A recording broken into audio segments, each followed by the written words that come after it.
So, in this session today, we are going to explore an interesting property on tangents of a circle. So, let us draw a circle. So, you see, there is a circle whose center is A, and B is a point on the boundary of the circle. So, let us take a point outside this circle. So, you see that C is a point which is outside this circle. Now, from point C, can you tell me how many tangents we can draw? Yes, tangent is a line which touches the circle at exactly one point. Good. We can draw two tangents from the point C. So this is how you see the two tangents. And if you notice the point of contact, D is the point of contact, and CD is one length of the tangent. And we can see on the other side, E is the point of contact and CE is another length of the tangent. So let us see this CD.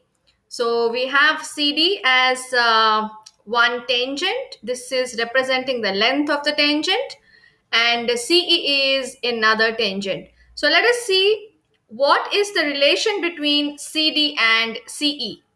What do you think?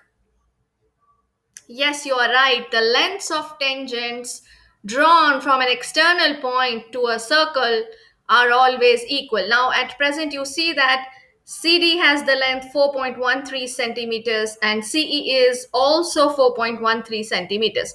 So, let us move this point and try to see the different situations. And you will see that every time the lengths of tangents from the external points, they are coming to be same. You see here it is 5.44 centimeter for both, that is CD and CE. So this is an interactive applet which demonstrates the lengths of tangents drawn from an external point to a circle are always equal. So you can move this point A to change the radius of the circle, and you will here also see that the lengths of tangents from the external point C, they are same. I hope it is clear to you.